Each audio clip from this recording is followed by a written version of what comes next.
What it is, people, my name is Batman, and today I want to talk about the depressing reality that games made 7 to 10 years ago still feature the best next-gen game mechanics on the market right now.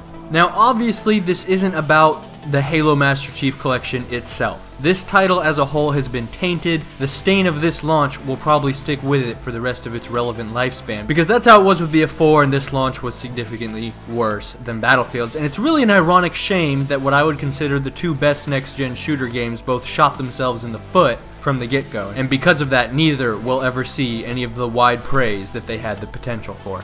343 has proven themselves to be incompetent and useless, and in this review I am going to recommend purchasing the MCC, but that is not in any way a showing of faith in 343 or a reflection of their abilities. I could not think less of them at this point, and if it helps you sleep at night to pretend it's all Microsoft's fault for rushing the deadline, go for it. But 343 knew about this deadline years in advance, and they didn't have that much work to do because the games were already built. Outside of buffing the Halo 2 graphics, testing for complications was the only job they had to do. They didn't have to build a game, they just had to make the necessary changes to these already fully developed games to make sure they were functional ports to the new gen. This was their primary development responsibility. It's like that meme, you had one job. But it seems like they didn't start that job until after the game had released. I'm not surprised that this title was riddled with bugs and issues.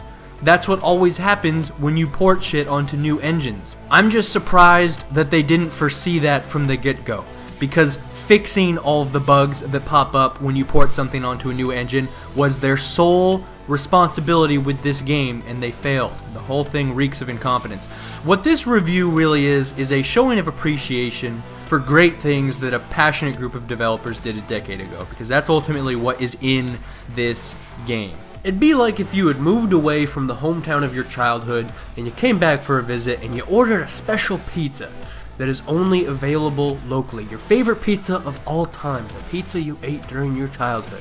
But on his way to deliver it, the pizza guy tripped like the fucktard he is and dropped the pizza, and now it got a whole bunch of dirt and grime and even urine on it because you live in the city. And now he's got to go back and remake the pizza. You hate that stupid ass pizza guy so much, but you still want that pizza. That's basically how I feel about Halo right now, and its delivery by 343. This is an ode to the original Halo trilogy. Not Halo 4, that game sucks as much wiener as its developers, but the first 3 games that were so ahead of their time. And I mean it when I say you'll find some of the best next-gen gameplay in the Master Chief Collection, even though the gameplay itself is technically not next-gen at all. The best way to assess a game's entertainment value is to determine how many different kinds of experiences are available in that game, and to judge the enjoyment and thrill of each one of those experiences individually. I would argue that the original Halo trilogy did a better job of providing a more diverse range of higher quality experiences than the most recent, most popular, and heavily funded shooters available.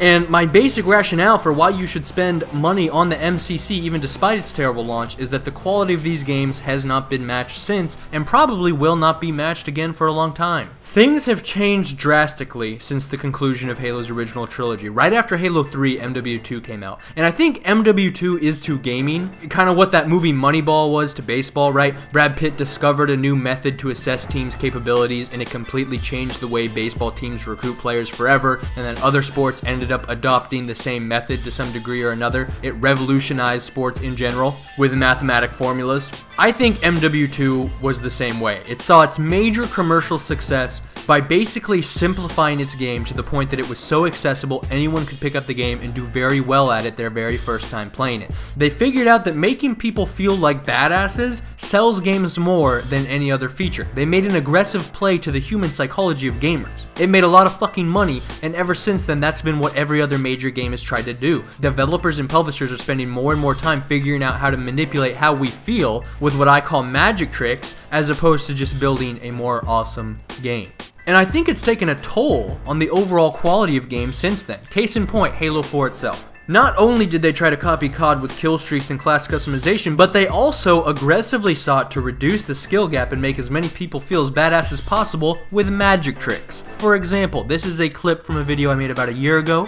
This is bullet magnetism in Halo 4. They were not so bold as to try to sneak it into the other Halo games in the MCC, or I would not be recommending you buy it, but this is essentially what every game developer and publisher is putting most of their effort into these days. It's finding magic tricks like this that will make you feel like a much better player than you are. Halo always had a wide skill gap, and a huge part of that skill gap had to do with aiming and headshots. 343 found a clever way to basically wipe out the skill gap entirely, because in Halo 4, it really made no difference how good or bad your aim was. I mean that. I mean, you could have terrible aim and you'd be just as good as someone with very good aim, because your bullets were magnetized to your opponent's body. And a lot of the time, these magic tricks require a reduced amount of in-game complexity. It's not an accident that the most complex thing you ever do in Destiny story missions or strikes is defend Dinklebot.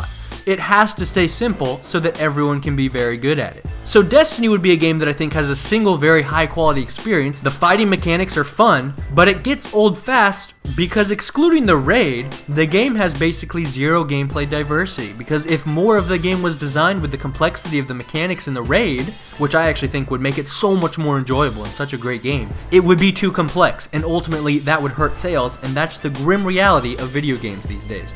The original Halo trilogy perfected the shooter formula before the simplification infection spread. Halo was the qualitative peak that I think has yet to be matched. And it comes down to the diversity and thrill of its many experiences. On Narrows, when two people enter the man cannons on either side of the bridge at the same time and collide mid-air and fall to their death. In Zanzibar, when you're trying to sneak into the enemy's base with active camo while the rest of your squad causes a distraction so that you can hit the control panel and open the gate to let your Warthog drive in with the guy with the bomb in the passenger seat. On Blood Gulch, trying to extract your teammate out of the enemy base in the passenger seat of your Warthog while your gunner's holding off the enemy attacks. On Sand Trap, with your fucking sick-ass mobile home bases, driving your elephant real close to the enemy's elephant so you can capture 3 flags in like 10 seconds. And it's this brutal close quarter situation, and the enemy realizes what's going on and tries to drive their elephant away, and then your elephant pursues, and it's this 5-mile-per-hour epic car chase with a huge battle constantly going on between the two. On Boarding Action, when you have 2 huge spaceships flying next to each other facing one another, and the only way to get on the other ship is through the teleporters, and there's always intense-ass cross-map rocket and sniper battles, and you can send 4 people through a teleporter at once because it's the only way to get a foothold on the other side, because there will be people guarding the teleporters and they can take out some of you but hopefully not all of you. When you have the oddball in Ivory Tower and you go up an airlift and then you turn around and fucking bash your pursuers in the face when they come up after you. Or in the same map, crouching to appear off radar while you ride that elevator up to flank some sniping fucker. But that right there is the problem developers have with cool things like that. Complex interactive environments, dynamic gameplay mechanisms allow for enhanced sandbox tactics. Mechanisms that stronger players learn to use to take advantage of these things in ways that newer players cannot. Each feature adds to the skill gap in its own unique way, and skill gaps hurt sales. Compare this to Call of Duty. I think in Call of Duty, Search and Destroy is the only really interesting change in gameplay experiences available. I think there are some differences in experience to be had with weapon variety or game mode variety, but certainly not a wider range of experiences available than that of Halo's with its superior weapon and game mode diversity. The major in-game environment actions in COD, what they would call dynamic map events, seem specifically designed not to mess with people too much. That huge tsunami on Defender hits the 10% of the map where nobody ever is anyways. The other stuff, like the structure getting rearranged on Biolab, just adds a very, very minor change to the map's layout and generally has very little effect on the gameplay itself. The result is that people don't really notice them at all. And because of that, it doesn't really add a significant level of variety from map to map. And when compared to things like the controls opening up ramps or teleporters to strategically enter the enemy's base on a map like Zanzibar, or the gravity lift shooting you to opposite ends of the map on Narrows, these are things that always play an integral role in the gameplay. They define the maps and they make each map incredibly unique. Whether it's defending those control panels to ensure it stays open and buys your team time to get a Gosshog behind enemy lines, or trying to mow someone down in midair who's getting grav shot across the map with your team's flag, or driving the elephants around on Sand Trap to better position it for defensive stands against enemies trying to plant the bomb in your mobile base. It's a deep well of diverse experiences.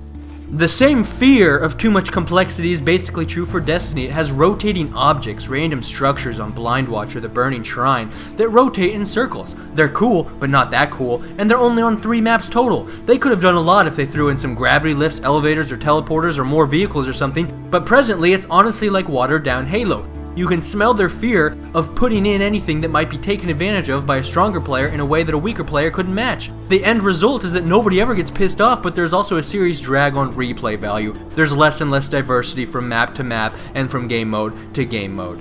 And let's talk about campaigns too. Halo has that sequence in level 4, The Storm, where you fight the Scarab. This fight is an epic sandbox. You can drive a fucking quad with a guy with a rocket launcher on the back. You can drive your Warthog. You can use the mounted missile pod launcher station on the far side of the map. You can disconnect those missile pod launchers and Rambo around with them. Or if you want to skip blowing the thing's legs off altogether, there are platforms you can climb up that let you drop in on it like a badass, and then you gotta fight off a squad of bad guys on this giant moving Scarab while this epic battle is taking place all around you. And there's so many unscripted events with the AI. Maybe the Scarab steps on your Marines, maybe it steps on its ghost, maybe it laser blasts the Warthog, misses slightly, the Marines survive, but they can't regain control of the car, so they drive off the cliff and scream as they die. Hell, one time I was fighting on top of the Scarab, and because I had given a Marine a sniper rifle a long time ago, he started sniping the guys on the Scarab and even saved my life. I kid you not. This brute was right in front of me, my shields are down, he's about to melee me in the fucking face, but this sniper Marine headshots him, and I'm like, what the fuck was that? And I burst out laughing because I realized what had happened, and it was so surprising and random and unexpected and unscripted, and I was fucking excited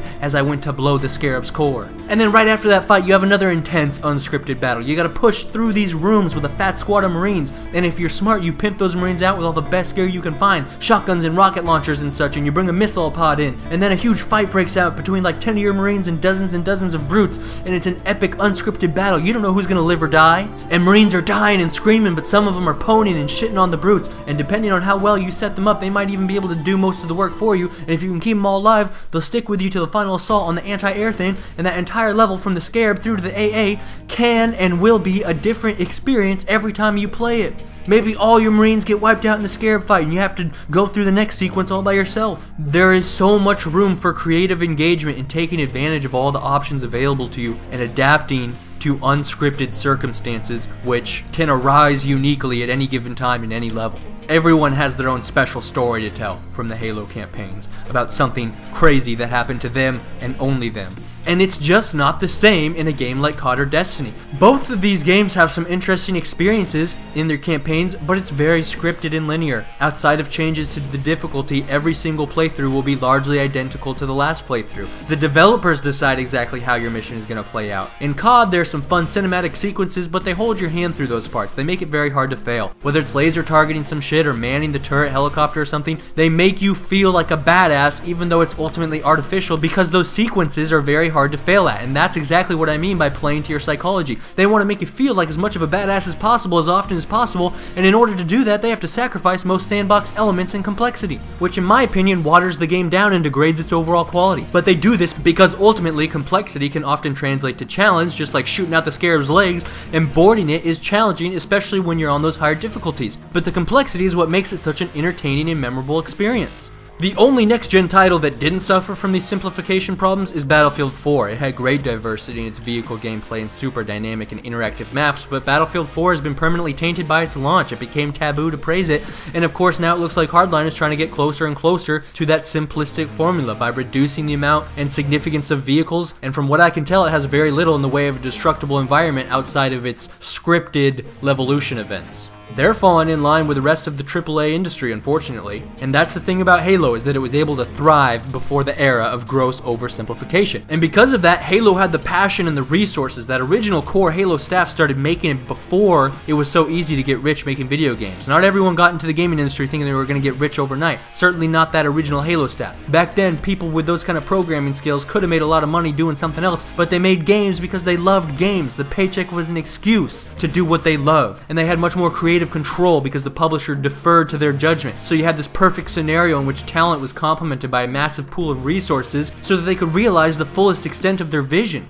And I just don't think that's the case anymore. There are devs with that passion still around, but in order to get the kind of resources Halo had, you had to bend the knee to the major publishers. Now, the major publishers' primary concern has always been maximizing profits. I don't hold that against them. But because publishers are well aware now of what sells, they're going to demand a simplified product, which is exactly what I think happened with Destiny in its final year of development. They demanded a more simplified product, and that's why all this random shit started happening and things got cut and things are in trailers that aren't in the actual game. So the developers developers who want to make the best games won't ever get access to the kind of resources Halo had to fully realize their best vision. That's the problem with the entire industry right now, and I don't know when that will change. And that's why I think that you should still buy the Halo MCC, because that original trilogy is still as good as it gets. If it came out today, it would be the best next-gen title. Not to mention that with the graphics buff, both Halo 2 Anniversary and Halo 3 are graphically superior, or at least on par with any other shooter on the next-gen currently. Halo 3 has always been eye candy, and it's much prettier than something like COD, and now that it's at 60 frames per second, it has shed the one drawback it had. And the sounds are great too. This is Marty O'Donnell at his finest. This is probably the greatest game soundtrack of all time. His work in Destiny was not on par. People are not going to be downloading the Destiny soundtrack to work out to, and he's been fired now, so this might be one of the last opportunities to really get access to him at his finest. Also, the one thing I might give 343 credit for is including Forge and Theater mode, which are both fun and allow for a lot of creative and unique experiences, especially in custom games and such. You can build your own maps and fucking play with it. I had a lot of fun in custom games, playing with my group of friends, 4v4, when the matchmaking wasn't working at all. Had a great time in custom games.